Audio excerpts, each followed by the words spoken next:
Welcome to the Yoga Therapy Hour podcast with Amy Wheeler.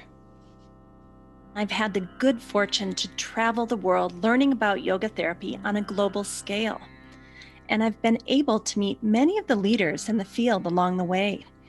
I want to share with you what I'm learning as I interview our colleagues from around the world. My hope is that together we can reduce suffering of all sentient beings through our work as yoga teachers and yoga therapists.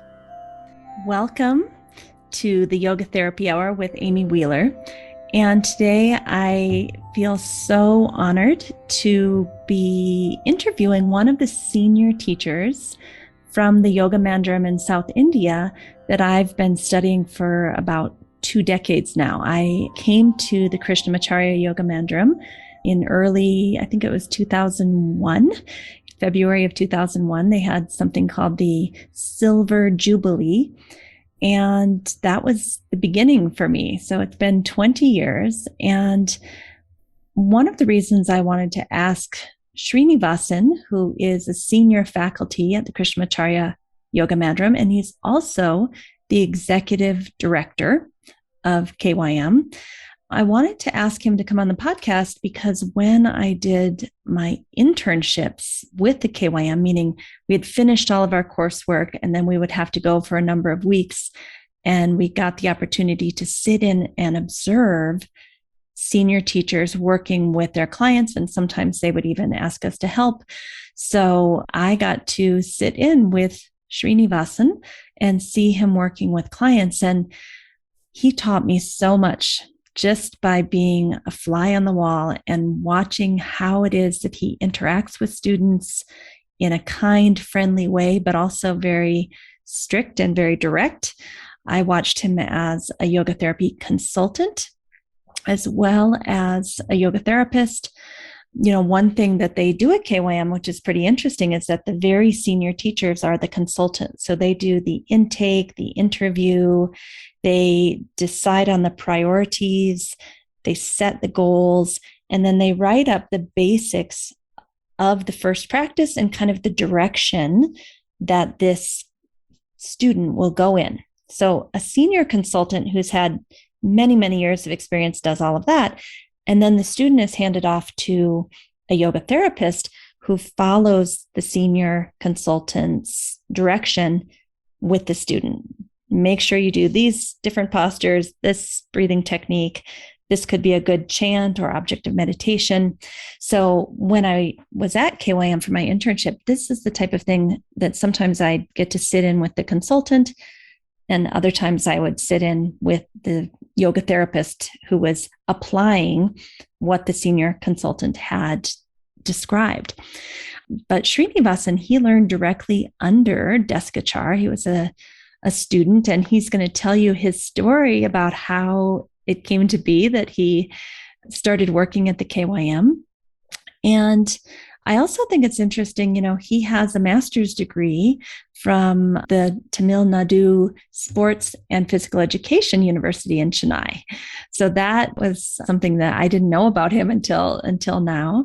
He's also learned Vedic Chanting and is a Healing Chant Teacher, and just involved in research projects, you know, a diabetes protocol under the Ministry of Ayush, which is kind of the government of India. They've made a special task force just to support yoga.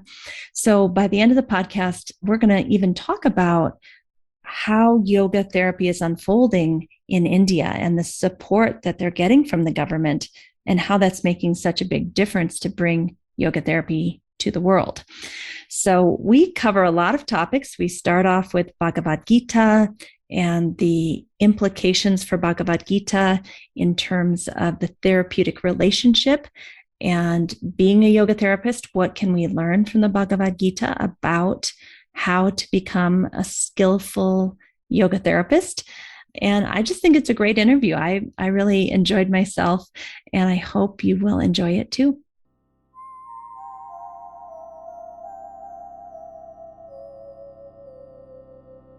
Sri Krishna Vaghisha Yateshwarabhyam सम्प्राप्तचक्राङ्कणभाष्यसारम् श्रीनूत्नरङ्गेन्द्रयतौ समर्पितस्वम् श्रीकृष्णमार्यं गुरुवर्यमीढे विरोधे कार्तिके मासे शतताराकृतोदयम् योगाचार्यं कृष्णमार्यं गुरुवर्यमहं भजे कृष्णसूरीदयापात्रं ज्ञानवैराग्यभूषणं श्रीमद्वेङ्कटनाथार्यं वन्देऽहं योगदेशिकम् श्रीगुरुभ्यो नमः.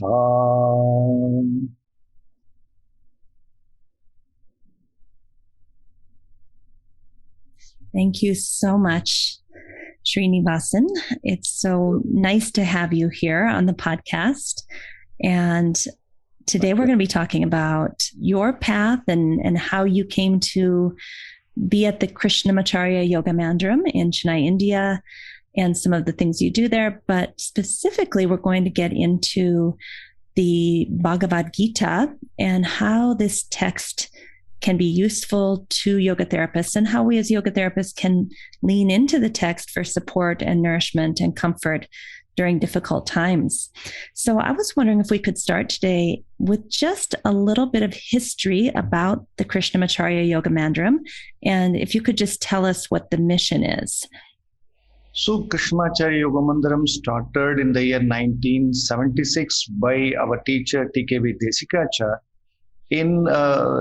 as a Guru Dakshina, as a kind of repaying to his teacher, his father Krishnamacharya. So he started this institution as a yoga therapy center. So one-to-one yoga therapy started in a formal way as an institution in 1976. Here also the mission is very clear, to help the people, those who have the issues, physical, mental or emotional or any issues, they can approach. And as you know that Desikachar is very expert in the yoga therapy, and he devised some of the tools in consultation with his father teacher, and it is being given one-to-one. So one student, one teacher, understanding the student's capabilities, what the need of the person at that point of time. So started with that level, and slowly the approach is removing the pain and remove the cause of the pain. So that's a two-prong approach. First, initially, you have to reduce, then you have to strengthen the system. If they practice regularly, they can strengthen that area and they will not get any issue further. And some people are continuing that by getting the benefit of practicing yoga. So it also helps the people to transform themselves. And very interestingly, most of the teachers, those who are in the KYM, are just first came as a student to remove some of the pain or some of the issues. When they saw how it works, then they start interesting in yoga. Then they approach Desikachar to start teacher training for this. Because of their request, he started in a formal way. And most of the teachers approach they are here. They come because of their pain or dukkha.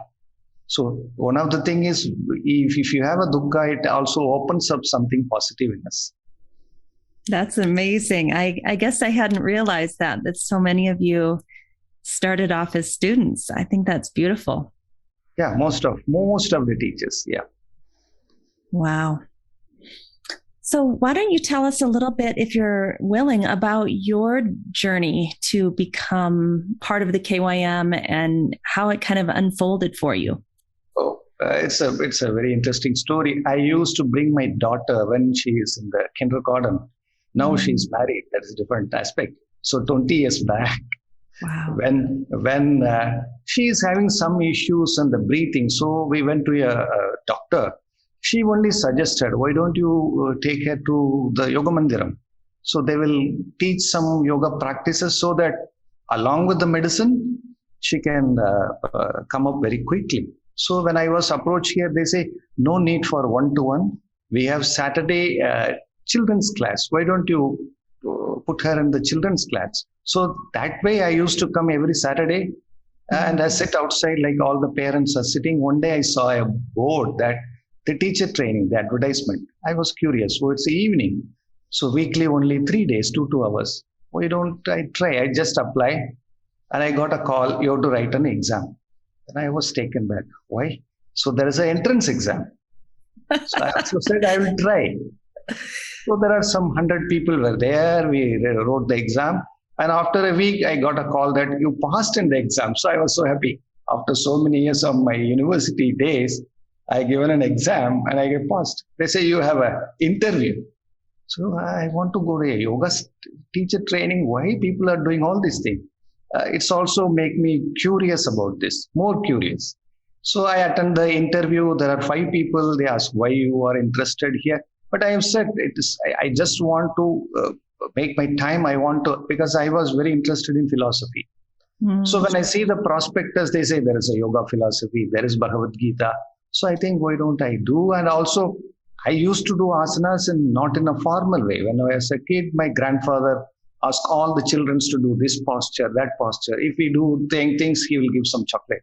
So for that, we used to do that. Bribery. Yeah. When we were young, all my cousins, and when we go for a holiday visiting grandfather, he used to ask us to stand here. Then only I understand that was Uttanasana, Parsha Uttanasana, all the things. The kids, we used to jump and do all these things.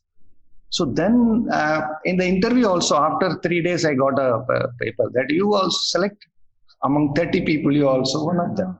So that is how the journey started. I was doing my own business kind of thing. Evening I used to come. Then after that I started coming in the evening to observe the classes and giving therapy classes with the guidance of the teachers, 1 or 2 classes weekly. Then it slowly changed my life and I started giving more time here. And one point came, I stopped my business and this became my full-time kind of profession or full-time passion instead of profession. So that this is my story where I connected with this institution, and from there the journey started. We had a mentor. My mentor is Sri V Srinivasan.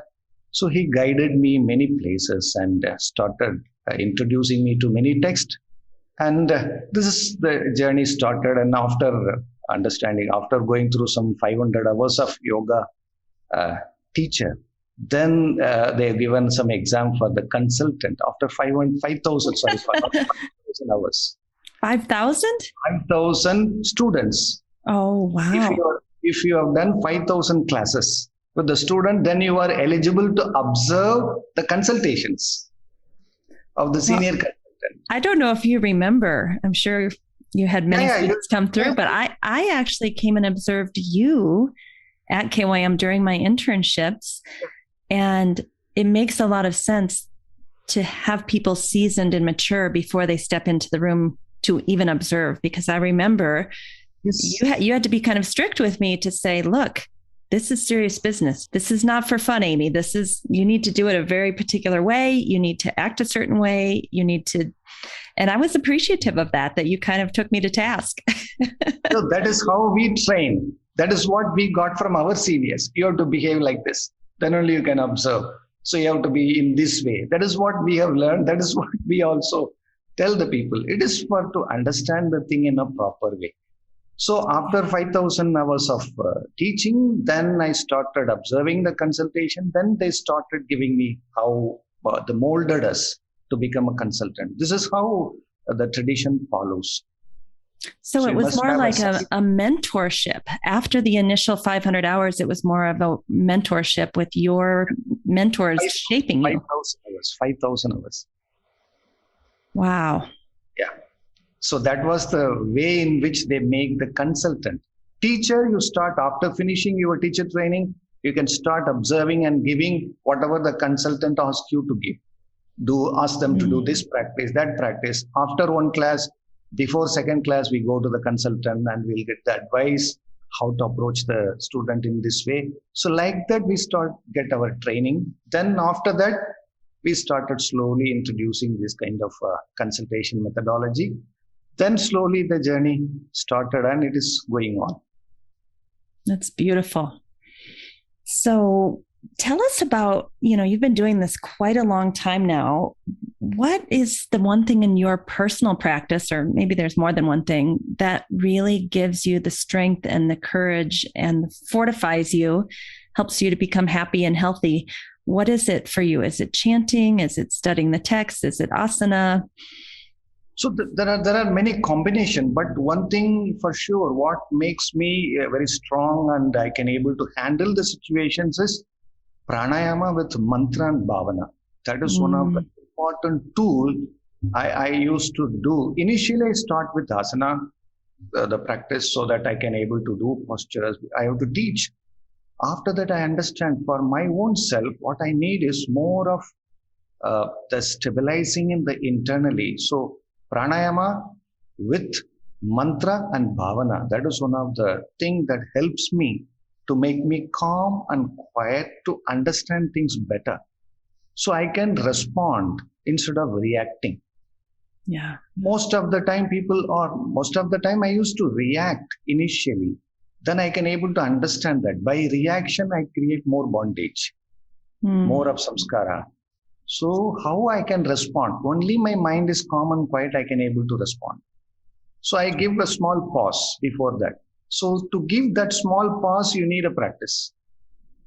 Not to say everything immediately. Then I understand this practice and I start applying this in every sphere of my practice. So even asana practice, every time I give a small pause consciously. So that kind of samskara helps me to be little pause before any action, even to speak, even to do some postures, or even to teach. That pause make you to be there. Yeah. That's one of the reasons I've chosen to study at the Krishnamacharya Yoga Mandiram for 20 years. I've been coming since early 2000s. Yes. Is because I see that the senior teachers there are non-reactive. They're clear. They communicate well. They have a dharma. They're just staying right on task. They're not reacting and getting into nasty arguments or anything. I can see that Vijnanamaya layer has been transformed for all of you. And to me, that's what matters. Yeah, that comes because of our teacher, because we are seeing somebody who is practicing this. It is not only a kind of a theoretical aspect. So we learn a lot of things in a theoretical way. But when we see somebody who is practicing, that inspires us a lot. Like when we see the Desikachar, very simple, very clear, not having any ambiguity. If you want to convey some message, he will be very clear in conveying message. And he will appreciate wherever it is required. And he will make you to understand what you have done is wrong in a right way. So that is how, when we see that kind of mentors or that kind of teachers, then you automatically inculcate some of the qualities of them. Rather understanding theoretically, when you see the real person who is following that is more inspiring, and it gives us conviction. Yes, we can also live like that. Do you know, Srinivasan, one of the last times that I was with Desikachar, I was attempting to chant the Bhagavad Gita. So he would chant a line and then I would try to repeat. And I was horrible. And he was very direct with me and basically said, this is not for you. You are not, this is not good. And you need to go. But I appreciated that because we both knew what had happened. And he was just very direct, like, you're not ready for this. Yeah. So he will say, but it is not that you should not do this. You are not ready now. You make yourself little more higher, then you will be ready. Right. So he always support the people, but he says, this is what you are now. Now you are not ready for this. Go to that level, then slowly come. That's the real the mastery of the teachers. They go to the level of the student and slowly they will give the hand and slowly lift them up. Mm-hmm. I think that's missing in a lot of Western society, is just to be very direct and say what you mean in a nice way. He was always very nice. Yeah, very nice. That is what we call a satyam, how you are communicating the truth in a pleasant way. Yeah. There are many ways to communicate the truth, but it has to be communicated with the aim of not hurting. That is what its ahimsa is. Yeah. That's why Patanjali first aspect of Ashtanga Yoga is ahimsa. So whatever we are doing, it has to support that first principle. Well, let's take this into the yoga philosophy that we're here to talk about today, which is the Bhagavad Gita. And the way this came about is I saw that you were teaching a Bhagavad Gita class, and I was wondering if I could still join, but I think at that point, maybe you had gone, a few months already. So tell us, is the Bhagavad Gita a yoga text? Yes. Bhagavad Gita is one of the important yoga texts. In yoga texts, we have two traditions. One is Raja Yoga tradition, another one is Hatha Yoga tradition. So Bhagavad Gita and Yoga Sutra comes under the Raja Yoga tradition. They don't talk about what you practice. They give the principles. Like Yoga Sutra, they talk about Sthira Sukham Asanam, that's it. So in Hatha Yoga Pradipika or Hatha Yogic text, they will explain all the things. What are the posture, how to do the breathing, how you have to sit. All this will be explained in the Hatha Yogic tradition. But in Raja Yoga, they will show the principles. Practices will be based on that principle. In that way, Bhagavad Gita is one of the important yoga texts. There are 18 chapters. Each chapter, when they complete, they will chant this shloka. Iti Bhagavad Gitashu Upanishatsu Brahma Vidyayam Yoga Sastre Krishna Arjuna Samvade. This Bhagavad Gita is Upanishad, Brahma Vidya, and Yoga Shastra. So three things are attributed to Bhagavad Gita. It talks about the essence of Vedas. So it is a Upanishad. What is the main aspect? It's a Brahma Vidya. It talks about the Brahman, Supreme Self. Nothing, it's there inside. You have to connect with that Supreme Self. It is a Yoga Shastra. It also talks about the path of yoga, and it also elaborately discusses about the Sankhyan philosophy. The Sankhya and yoga is elaborately given. So it is one of the important yoga texts. The aim of Bhagavad Gita, if you see, there are 700 shlokas in Bhagavad Gita. The first two sloka start with the word dharma. The 700th shloka ends with mama. So the first word is dharma, the last word is mama. If you connect this, mama dharma, my dharma. So entire Bhagavad Gita's message is my dharma. What is my dharma? My essential nature. I have to understand my essential nature. I have to go deeper to understand. It is parallel to Tada Drashtuhu Swarupe Avasthanam in our Yoga Sutra.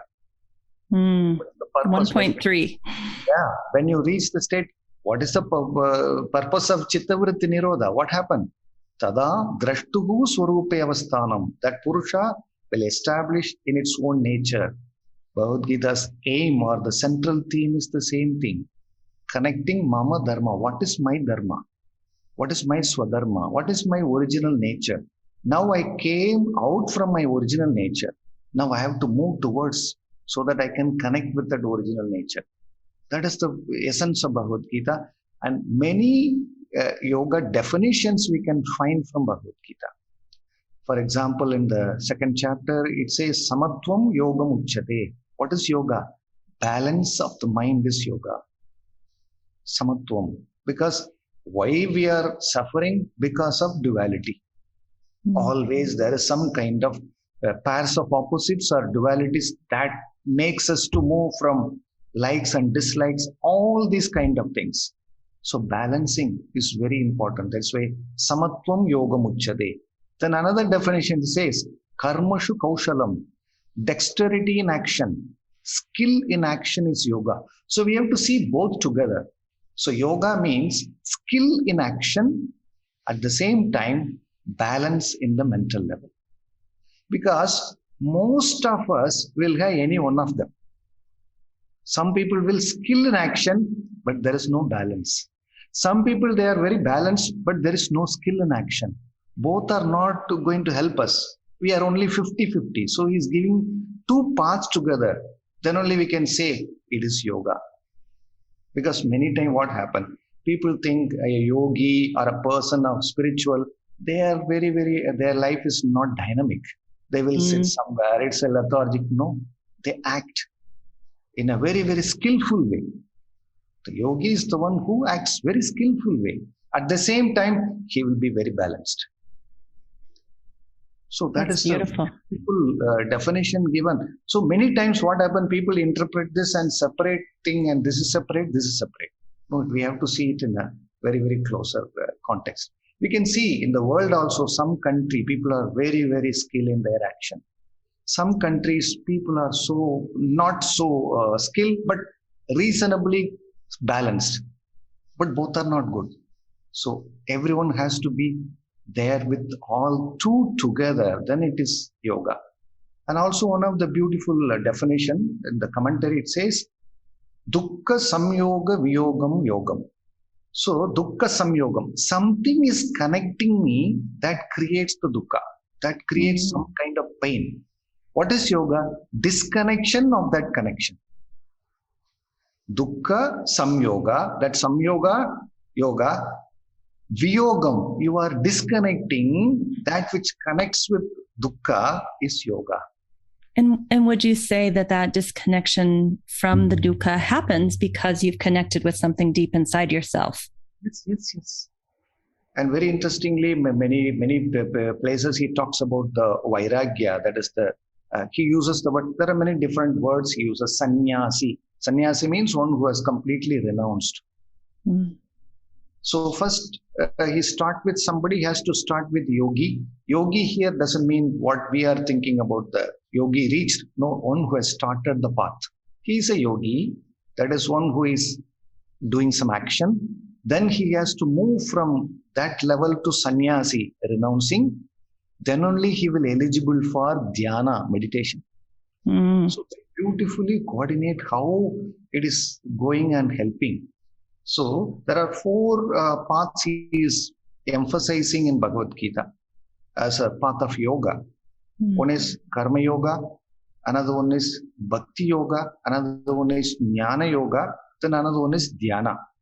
So why these divisions are given? So people are differently oriented. Some people are oriented towards action. Some people are oriented towards the intellectual understanding. Some people are oriented towards more emotional. I can't give one solution for everyone. So karma yoga is given for the people, those who are action oriented. So you are action oriented, do action in this way so that you can reach that higher.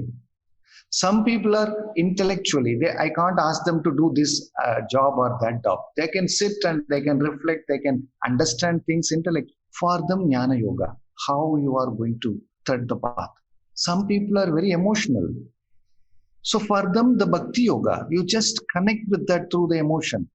And when you are there, then that's the dhyana is possible. Only when you reduce your agitations through these three paths, then you can meditate upon something, understand something, then you can connect with your own nature. So it is a completely kind of yoga text, yoga shastra.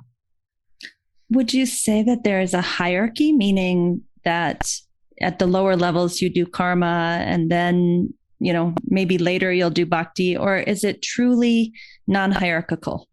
Non-hierarchical. So if you are action oriented, choose the karma. If you are emotionally, you are connected with something, start with bhakti. If you are intellectually oriented, start with jnana. So wherever that is what Patanjali says, Tasya Bhumishu Vinyogaha. Start from where you are, where you find out your own ground, where you are anchored. From there you start. So it is easy for those people because they are already oriented towards action. Just they have to refine their action. That's it. When they are emotionally connecting with something, you choose the path, you connect emotionally with something higher. Yeah. And when you are intellectually oriented, not connecting something very, very mundane or very materialistic, connect there, start from there, move further, connect with something higher, reflect upon it. Then, and it's one more aspect is in the karma, there will be some devotion, there will be some jnana, but predominantly karma. So in the bhakti also, there will be some action, there will be some intellectual thinking, but predominantly the emotional way of connecting. In the jnana also, there will be some kind of action, some kind of devotion, then you are focusing there. So it's a kind of predominantly how you are oriented. Based on that, you choose the path. And very interestingly, at the end of the Bhagavad Gita, he gives all the path and says, Arjuna, I have given you the paths. Now this is your duty to choose which one you want. That is one of the important aspect of the therapist. That is one of the important quality. We have to make the person, the care seeker, responsible for his activity. Not the yoga therapist is responsible. So you are giving a responsibility towards the person who is seeking your advice. Not giving that you follow this or you follow this. I'm showing this path. Now it is your responsibility to choose and do. That's a very great idea about Krishna. He gives everything at the end. He says, Arjuna, I've given things. Choose which one you want and follow and become yogi. And I think that takes a lot of time, attention, commitment to even understand yourself, to know which path would be best. Yes. Like I look at myself and I definitely think it's karma and bhakti, but it's taken me 50 years to figure that out. That's who I am. Yeah, that's where the guidance of the teacher will help us to go towards the mentorship that will help us to mold. Because I can't able to assess myself immediately, but somebody who is away from me, by seeing me, they can assess and they can find my orientation quickly before I assess myself. Because I have, oh, no, I'm not only action oriented. I'm also emotional. I'm also intellectual because I don't want to go away from all this way. So I say everywhere I am. So, but somebody, that is the role of the mentor or teacher. They understand and they mold you in that way. Could we also say they help you cut away that which is not you? I mean, when I think of how we finally land on knowing who we really are, it's because of vairagya and the letting go process, not anything adding to. It is already there. It is not something they are putting inside. What they are saying is they are removing all the, what you call the shields. When it is broken, then you can able to see your own self. That is how in the Hatha Yoga Pratipika they say 4 levels. The first level, Gata Avastha, you have to remove all the things. Then Parichya Avastha, understanding who you are. Then reconstructing. Then emerging. So that has to be, but it's not that easy way. It's a scary. No. When you are breaking your foundation, you are built that foundation for 40 years. So who I am, I know the 55 years of my, 57 years of my building all this structure. Now I have to break. It's very scary. But there is no other way. If I want to reconstruct, the old one has to be removed, then the reconstruction happens. But the teacher's role is to helping and making the person, but I have to do. It's one of the important teaching of Bhagavad Gita is say, lift yourself by yourself. Uttare atmanatmanam. Nobody will going to lift you. It is you only have to lift yourself by yourself. The teacher and the books and all things will guide you, help you. But they cannot replace your own practice. That is one of the basic idea in Bhagavad Gita says, Arjuna, you have to do. I can only show the way. I can only show the direction. If you want to come out from that, you have to work. We have this saying in the United States that no one is coming to save you. Yes. You have to do it for you. We'll be here to support you, but nobody's going to come and save you. You can have the very good support system. The books will help you. The teacher will show the path, and friends and family will show some kind of path. But you have to do. You can't outsource your practice. So, Srinivasan, that brings me to yoga therapy. I have a lot of students who tell me that when they give someone a practice, give their client a practice, that client does not do the practice. And they get very disappointed because they're not seeing the results. And do you see that in India, that people don't do the practice? Or because I think Westerners have an idea like, oh, in India, everybody, of course, would do their practice, but I'm not so sure. No, it is universal. Okay. There is, wherever the human being, they will have this. But one thing is sure, when they have the pain, the degree is too much, whatever you say, they will do.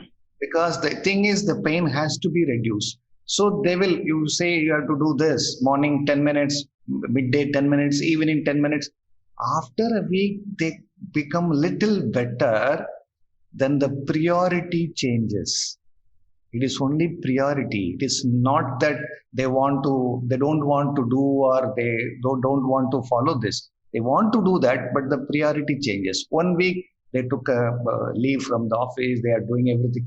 For example, back pain, neck pain kind of thing. 1 week they are doing. After that, they feel better. Now they can able to sit in front of their computer.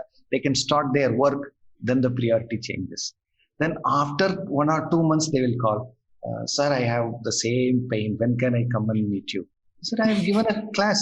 No, after 15 days, I am not doing this kind of thing. That they will talk about. Then we'll say, no, we have to find some time. So it is universal. When the pain is there, real pain, then they will do. Till such time. But some people are exception. They really follow because that is their priority. When they are given priority to their health, they will do. They will find time. Because many people say, I don't have the time. I'm so busy. 15 minutes also not possible. I say it is not the matter of time. Time we only invented. It is only priority. I used to say, if somebody say I don't have the time, if I announce that if somebody comes early morning, 3 o'clock to the Mandiram, I will give $1,000. I can see 500 or 1,000 people will be on the queue. That's right. So they will find the time because that is their priority. It's not the time. It is only priority. So it is everywhere. You know, I had this experience. I'm working with Gita Shankar because I had terrible back pain and I was not getting it resolved. And she gave me an hour-long practice and I made time because you know what? After 3 days, I felt a whole lot better. And then after 2 weeks, I felt a whole lot better. Now it's been 6 months and I'm able to run again. I mean, it's remarkable, but like you said, if you're in pain, you'll find the time. Yes, that's what. For example, when people come and say, oh, I have this health issue, that health issue, I used to say, are you having any health insurance? Yes, I paid this much of money and got the health insurance. I said, why are you paying that kind of money? Every day pay 20 minutes of your time. That is your health insurance. An investment in our health. That is the investment. You are investing 20 or 25 minutes. You are not investing any money. Right. Just do something. You learn and you know how to do. Just do something. At 20 minutes, it's your investment. It's your health insurance. You need to visit your hospitals kind of thing. Unless until there is some kind of karma vyadi that we can't do anything. But normal, healthy thing, we have to do kind of things. It is only spending some time. Right. And like you said, it's your priorities. People can find time and oftentimes they can even find money they didn't think they could. Yes. It is their priority. Yeah. So let's go back to the Bhagavad Gita a little bit. And can you tell us some of the therapeutic aspects of the text? You've talked about some of them, but are there other ones, psychological, physical? Yeah, the psychological, it is very, very interesting. This is one of the psychological counseling text. If you approach this text in that idea, it's a complete psychological counseling. How Krishna gives the counseling to Arjuna. The first chapter, very interesting. That is the depression of Arjuna. First chapter is despondency of Arjuna. Arjuna Vishada Yoga. First chapter talks about how Arjuna goes into depression on seeing his own people. in the opposite side. And entire first chapter and the first 12 verses of the second chapter, Krishna was not opening his mouth. He was just listening to Arjuna. Whatever he wants to tell, he just allows him, just smiling and listening. This is the first quality of the counselor.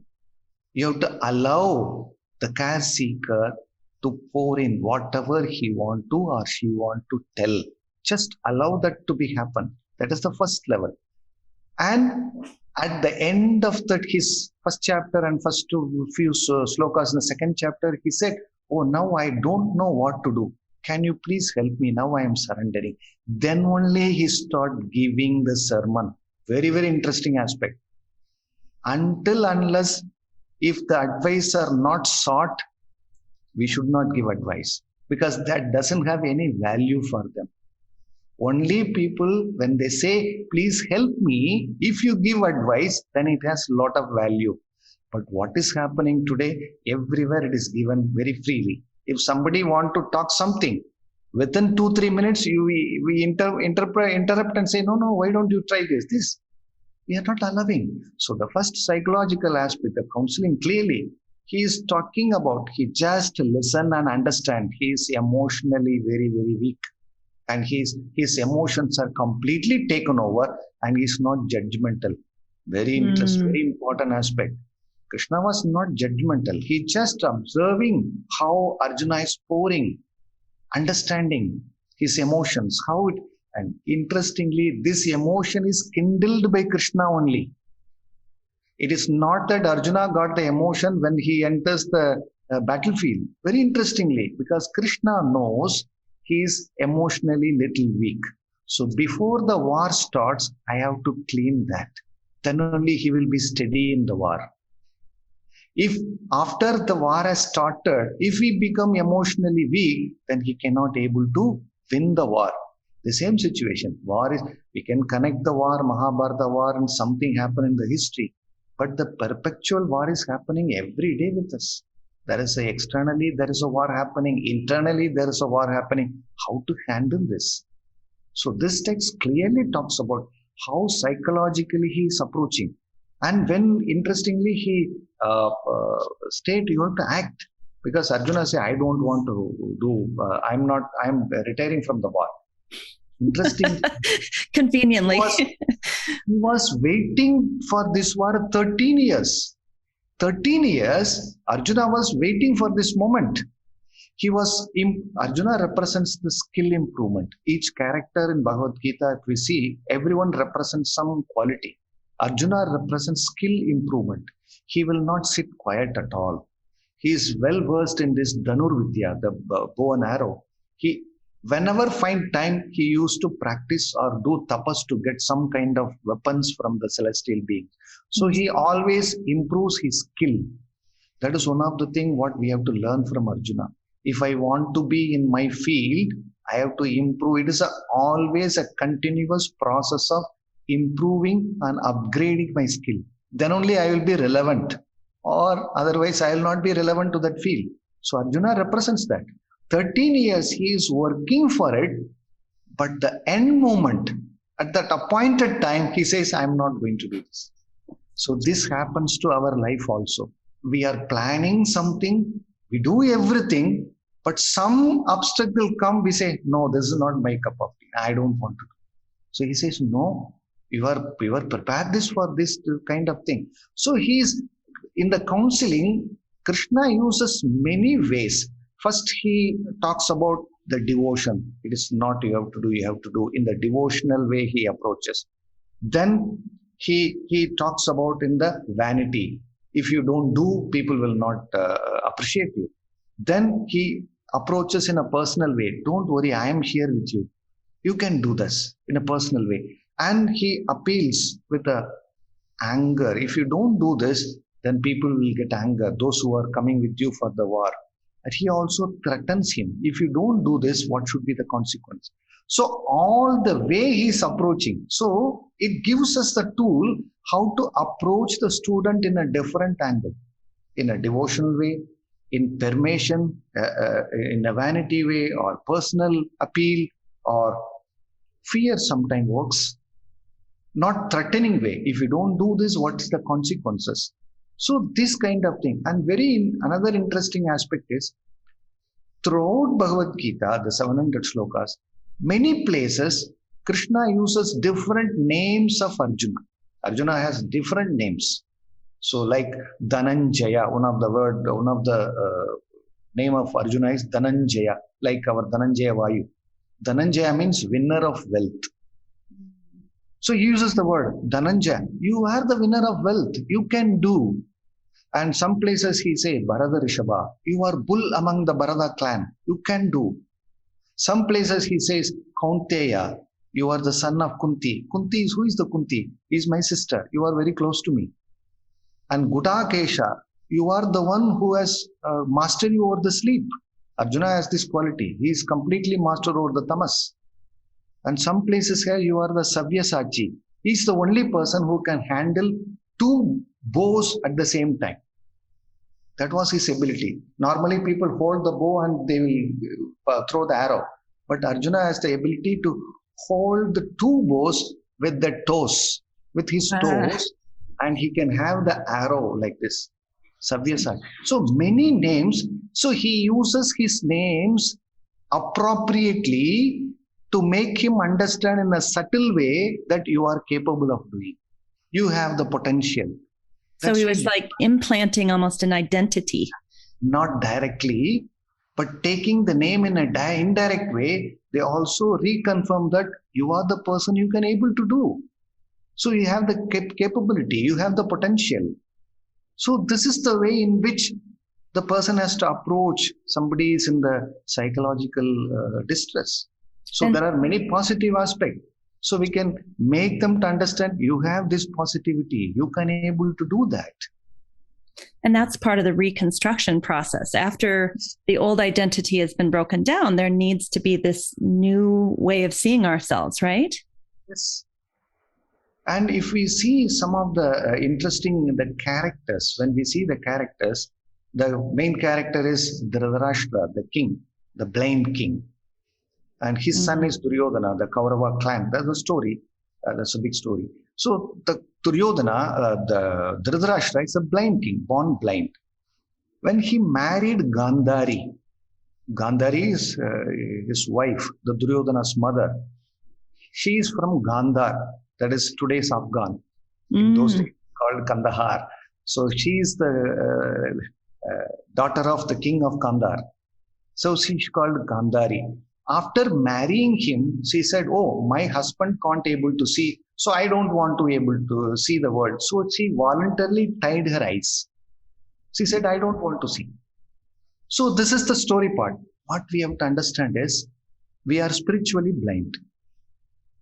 The Shakti in us has to help us to remove that blindness. The Shakti, the power is represented by Gandhari. What is happening is the Shakti also closes his eyes or her eyes. When both are blind, they give 100 children. The Kauravas, there are 100, all the negative aspect. So when I am blind spiritually, what is going to help me to remove the blindness? But that also says voluntarily I am going to tie my eyes. Then both will produce 100 negative qualities. So each character, if we see in Mahabharata thing, we can able to understand many aspects connected with our own self. Yeah. Well, I was just going to say, I mean, people who aren't reading the text at the level that you're describing are thinking it's about an actual war. Like, how is a spiritual person, in this war? But everything you're saying is just saying, we are getting to know ourselves deeply. Yes. So it may be a war happened some 3,000, 4,000 years ago. We don't know. But if it is not there also, if you don't believe in that war, but what they have said, the characters they built, it is not something alien to us. Yeah. Arjuna representing myself, the people, he is representing us. So how we go to depression, like that Arjuna also goes to depression. And he gets the counseling from his master. And most of the time he was thinking Krishna as his friend. He can't able to see him as his teacher.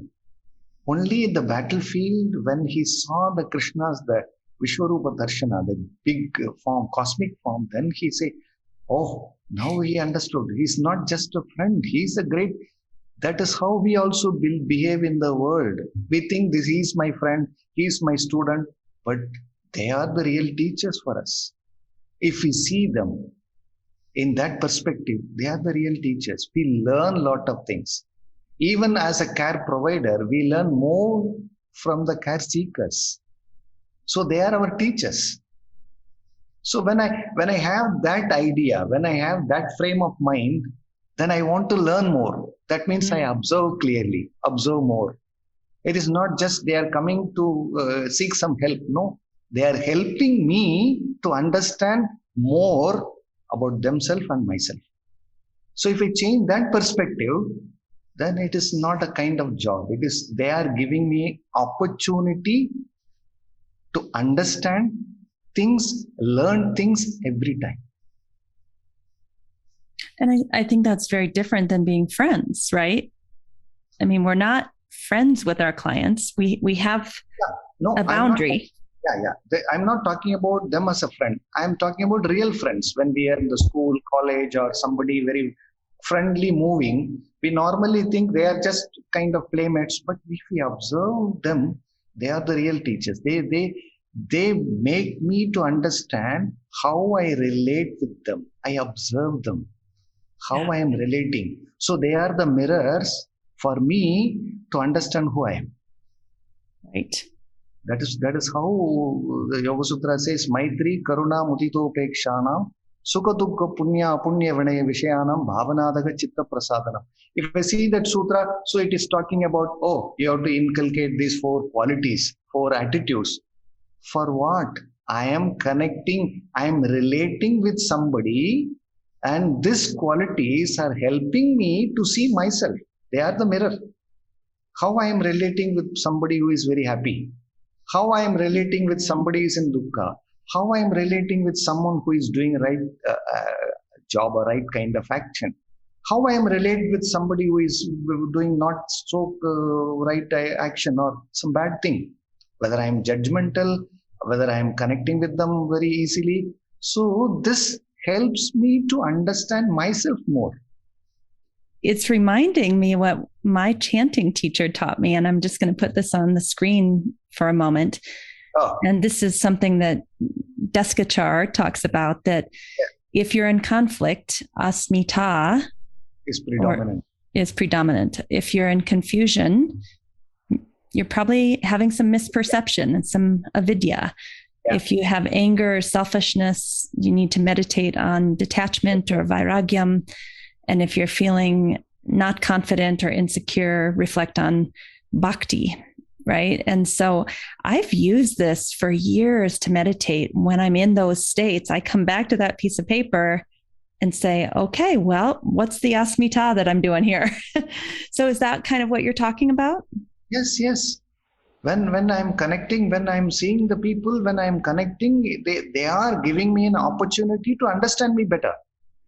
Yeah. So when I have this, then I will not criticize. I will not judge others. Normally what is happening, if something gone wrong, normally what we do, because of this has gone wrong. Because of this person I'm suffering. Because of that I'm suffering. When I change this perspective, then I will not blame anyone. I cannot criticize anyone. I cannot judge anyone. It is how I am contacting that matters.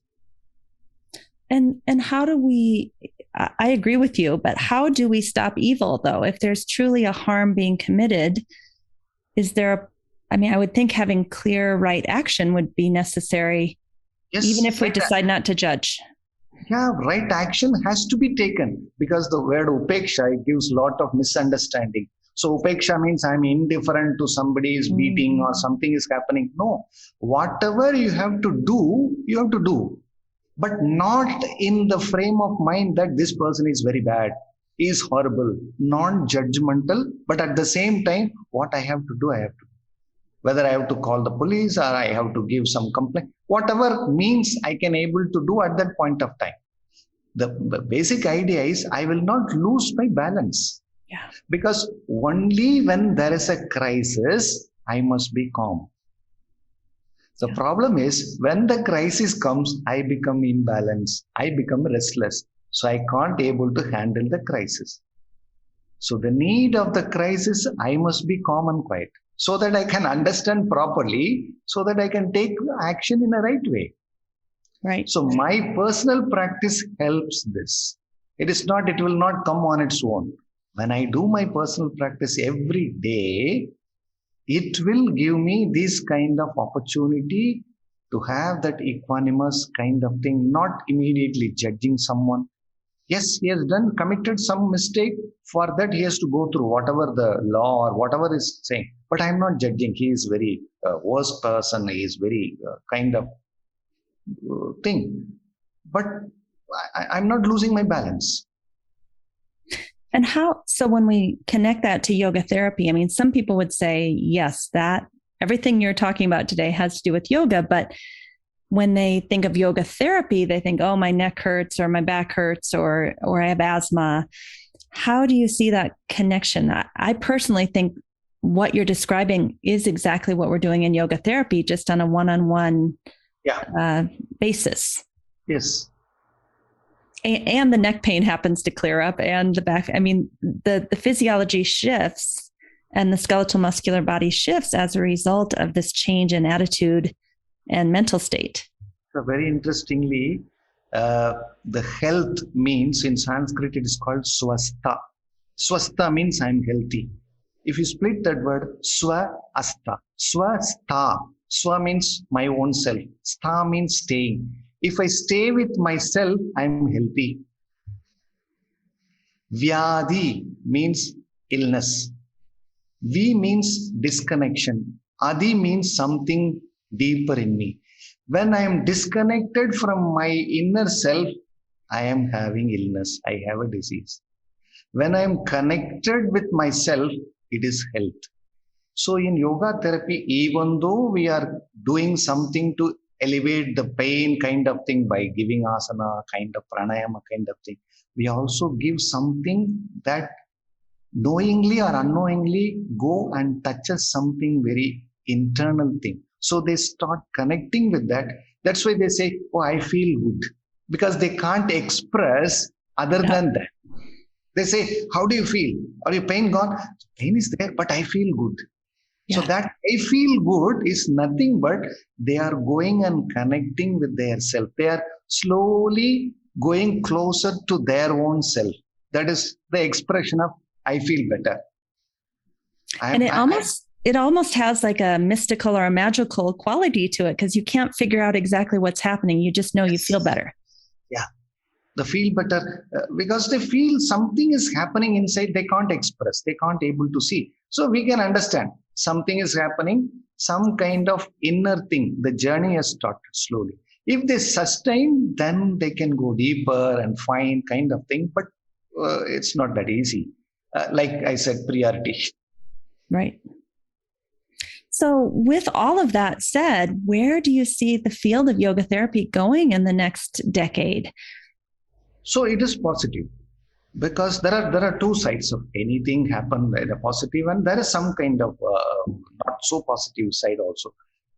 But till now, the people, those who are in the medical field, they are seeing yoga therapy as some kind of in a skeptical way. So say, no, yoga, it's okay for the healthy people. How can it help in somebody who is having the pain or kind of thing? But now they are shifting their view on yoga therapy. Because what they think about is yoga therapy means they have to do uttanasana or some posture. They see in the picture. And so a person with back pain, they cannot do this. They don't understand the modification and our variation. Now they are start understanding things. Now they are start aligning. And very interestingly, many of the doctors are coming to learn because they have the most stress, especially in India. Yeah. They are going through a lot of stress. They started doing themselves. And interestingly, some of the medical college, we have the MOU to teach the medical students and the teachers and the medical doctors, nurses.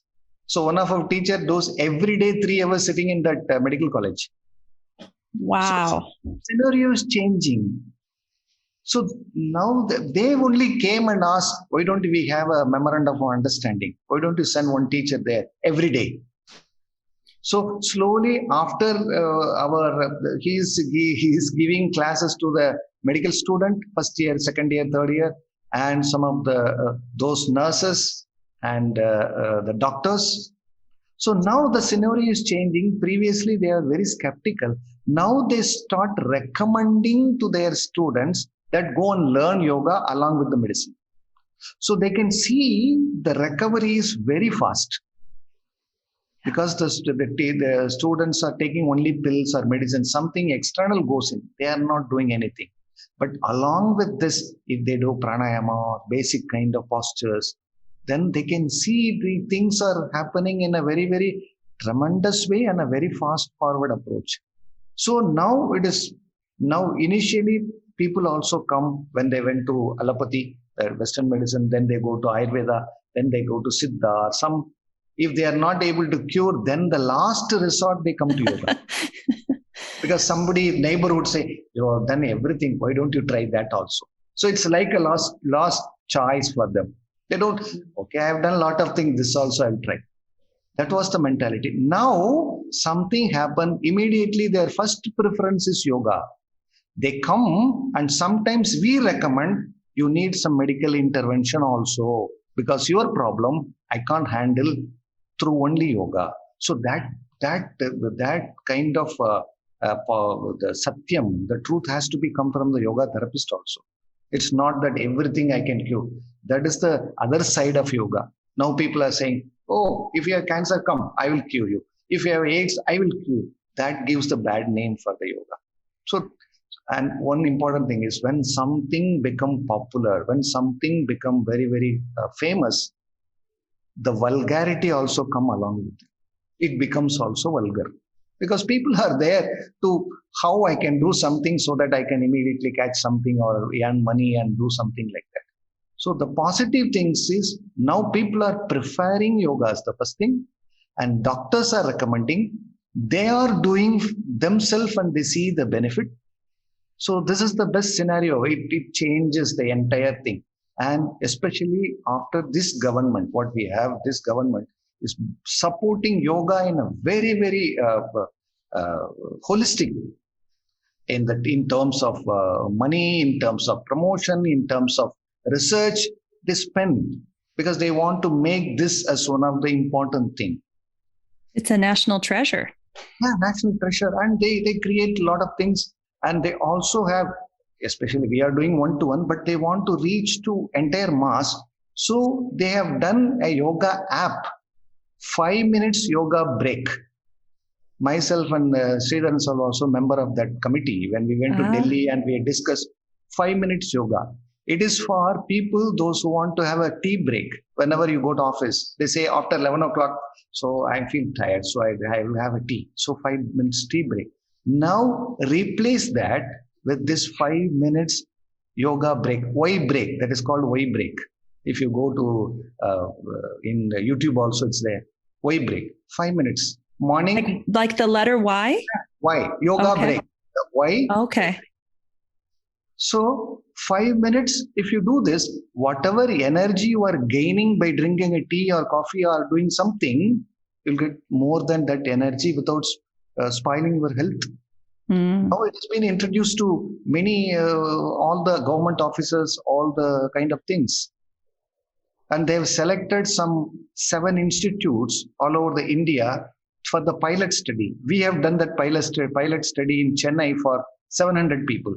Wow. Before introducing this. So we have done this why break in many offices, then collect the data and we compile what happened by this 5 minutes break, yoga break. So this is the scenario now evolving. So government is also supporting, people also change their mindset. This is the positive side. Negative side, because of this popularity, there are a lot of demand for the yoga teachers, yoga therapists. So there are many schools or people, they are running 1 month yoga therapist training. online. So after online, you pay money, they will give the certificate. With that certificate, they will open some places like, oh, I'll also give yoga therapy kind of thing. And some booklets are available for back pain. You do this. For blood pressure, you have some printed booklets. So they will have the booklet, and some 100 people, 10 people maybe get better by doing this. Mm. So that is the flip side of this. When future, there will be a lot of potential, lot of things, and a lot of universities now they are coming with the curriculum. Right. All the sports university, they have some kind of MA in yoga, MA in yoga therapy, BA yoga therapy. So they also started in a university way also. So there are tremendous potential and people are moving towards it. There is some kind of other side also there. So we have to be careful. It sounds like in India, it's become a priority. I think you are ahead of where we are in the United States. We don't have the government really prioritizing and investing in yoga and yoga therapy. Yes. But that we got only after this government came, last 7 years. Before that, nobody was looking about. And when we go to the National Institute, it's like a very old building kind of thing. Now it has been revamped and it's one of the state-of-art research kind of things are happening. A lot of things are happening. Yeah. And nowadays, with the hospitals also having kind of association with the yoga training centers with some kind of research.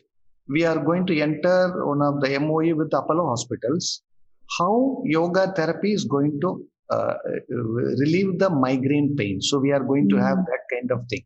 We already done with epilepsy with the funding of Government of India.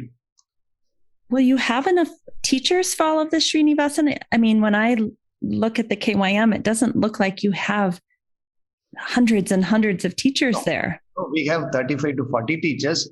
But the thing is, some teacher will be dedicated to that place. They will go and the doctors will provide the students, then they will teach, then they will measure, that kind of thing. Right, right. That is where the government comes with the mass kind of thing. And they also have protocols for very important things. There is a yoga protocol for diabetes because India, we have a lot of diabetes patients. The second highest in the world is India, the diabetes. So I'm one of the member of that protocol committee. Central government has done. So we came with a booklet with inputs from various institutions, and we can't do one-to-one. So we come up with some minimal kind of thing with modification and also some contraindications. That booklet, so it has been issued to many hospitals and many villages. So people are doing, there are videos, there are booklets. So it's a kind of preventing mechanism, and most of the people are spending a lot of money on the medicines kind of thing, all these lifestyle disorder medicines. So they also get benefit. So when the government comes, it's a kind of mass movement. Was it hard for you all to agree on what a diabetes protocol might look like since you're all from different traditions? It took 1 year. Okay. Every month we used to have a meeting in Delhi. Every month we will have a fight. Why should we have this posture? You should.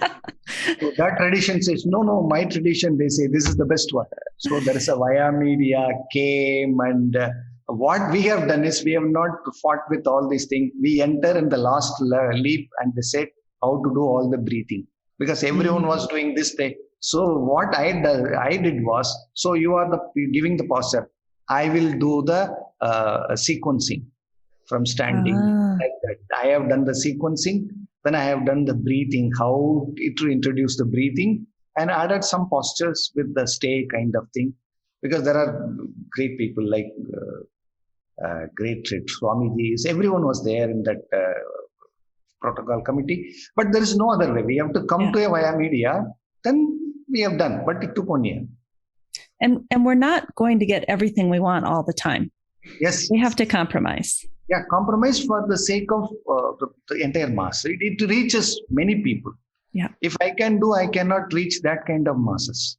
Right. So if I want to take to that level, I have to align with the government and align with this kind of bodies so that you can give your own input for the betterment. Yeah.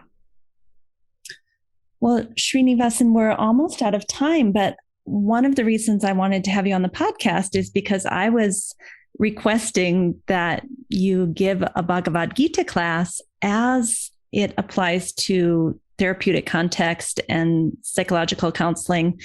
I think a lot of us have read Bhagavad Gita texts, but to have someone really point out that at first Krishna is only listening in a non-judgmental way. And only after Arjuna asks for support does he then step in and give support. Like those kinds of realizations while we studied the Bhagavad Gita, that's really what I want to learn. So I know that you are in early 2022 going to be offering a course like this, limiting it to about 35 to 40 people who have experience with yoga philosophy and possibly even the KYM. Do you want to say anything about that course and what we can expect? Yeah. So I have already done the first chapter with the people in India, in our teachers, all of them. We have done around 40 hours of this for the first chapter, because most of the time, anywhere if we go, they will omit the first chapter. They say it's only a depression. The second chapter only the teaching starts, but the first chapter, it's a treasure. We can see each and every character and how they are presented in a way, how they are talking. It gives a lot of ideas about our own self. So what I have done is understanding Yoga Sutra through the Bhagavad Gita. That was the title what we are given. So once you have the idea about the basic sutras idea, then you can appreciate this Bhagavad Gita context with the Yoga Sutra. So, as you said, we are planning to have in the 22 January or February, we can have around 24 to 30 hours of first chapter of Bhagavad Gita to understand how the human mind works, how different characters are representing some of our own qualities. Very interestingly, some of the names of the conch. So each one has the different conch. Krishna's conch is called Panchajanya. Arjuna's conch is called Devadatta. So each one has a significant. Why they have given the name? What is Panchajanya for me? What is Devadatta for me? What is Ananta Vijayam for me? So each thing, how I can associate, that is very, very interesting. It's also very interesting learning for me. How the parallel was given in Yoga Sutra. Each shloka, some of the things, how Patanjali has given in a different way. So how they are converging. It's a beautiful way of understanding. So it is for the people, those who have basic knowledge about Yoga Sutra, yoga philosophy, because they only can connect and appreciate. If somebody is new, then it's like something kind of out of place kind of thing. Yeah. So we need a foundation before we can make the higher level connections. At least they understand what is yoga philosophy, what is Yoga Sutra talks about. Then we can connect with the story and we connect with the character, how it is evolved in Bhagavad Gita and how it is connected, and how the yoga therapist has to deal with the student, deal with the family, deal with him. All things can be understood in a different characters. So I can't wait. Well, thank you so much for joining us today. It's been such a pleasure to just kind of hear the overview and see those connections between Bhagavad Gita and yoga therapy. Is there a way that we can connect with you and KYM? Do you want to say the website or talk about any other classes? We are doing a lot of webinar. Now it is going on the Pancha Bhuta Dharana. It's already going on. And we are also doing Samyama on each and every aspect of yoga, Ashtanga Yoga. So we have done up to Dharana. Last Sunday only we have done up to Dharana. Now next month and December we are completing with Dhyana and Samadhi with various texts, how they are dealing with. And there are many webinars are coming about the chanting, about some of the, like you did this 5-bird model, the Panchabhuta, that's also coming as a webinar. You can see in our website, kym.org, then you can see what are the courses that which is interested for you. You can log in and you can find registered and you can learn something new. because this time, this is one of the interesting way of communicating with everyone, this technological improvement. And this COVID has opened up a lot of opportunities. There are challenges, there are opportunities. So how you are going, whether you are going to only talk about criticizing the challenges or something, how many people die, how many people are affected. Now you can also see how many people are come out of it. How many people have It's been such a blessing to get to take classes in the morning with all of you. I mean, I didn't have that opportunity before COVID.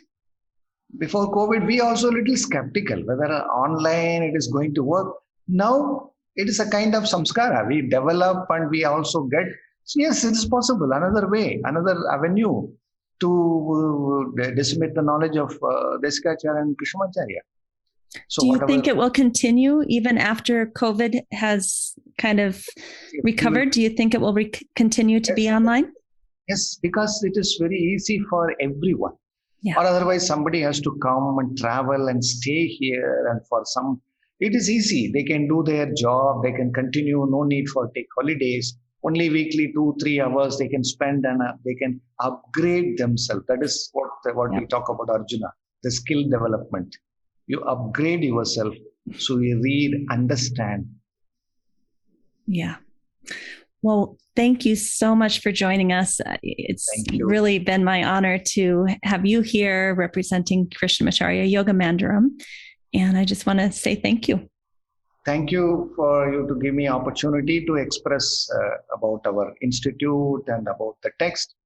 Thank you once again. Thank you. So we've just finished this lovely hour with V Srinivasan from the Krishnamacharya Yoga Mandiram. And there was something that we talked about briefly during the podcast that I think a lot of people will be interested in. So I just want to spend a little bit more time as we close up today as a self-reflection about who we are, how we show up in the world, how we would like to show up in the world if we're not already, showing up the way we would prefer to. And this is something that one of my chanting teachers, Deborah Kurian, had given me many, many years ago. I think this was 10 years ago or more. She gave me this sheet of paper, and it was her notes from studies with Desikachar on the Bhagavad Gita. And I had gone to Deborah with some problem that I was having, as I always do, some interpersonal relationship issue. And she said, are you feeling conflicted? Are you in conflict? If so, Asmita is predominant, meaning your ego identification, the part of you that says, I, me, mine, and I need to win. And so the solution to that is to kind of get out of yourself and meditate on your Svadharma, your personal dharma, and reflect on what to do and what not to do in a particular situation. The idea is that we need to have clarity through reflection and kind of recognize when the ego identification is getting a little bit out of hand. Then she would go on to say, are you in confusion? If you feel confused, you need to meditate on the experience of wisdom and knowledge, right? Meaning there's a misperception that you're having that you're not understanding. It's a misperception. You have some missing information, or you've seen something not in a clear way, or you're making an assumption. And if you're confused, it's because there's missing information. There's something going on that you don't quite understand yet. And you need to meditate on what could be happening here. So it's a very experiential meditation to try to see where those missing links are that you don't quite understand yet. Then she would say, are you disturbed by anger or selfishness? And of course, so many of us have this anger and the selfishness. And she would basically say, if that's the case, what are you going to meditate on now? There's another thing to meditate on, and that is vairagyam. or detachment, consciously deciding, what am I going to let go of? What am I going to give up? Right? And a lot of times when we're going through this process of detachment and letting go of something that's no longer serving us, we also have to give up some of our desires, some of our wants, some of our needs, some of those things we even maybe hold precious, right? And then last but not least, are you feeling not confident? Are you feeling insecure? Are you feeling helpless or hopeless?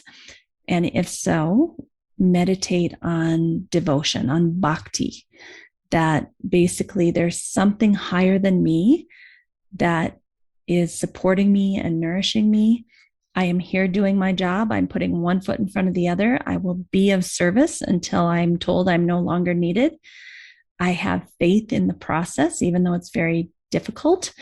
And I have support and wise people around me that counsel me.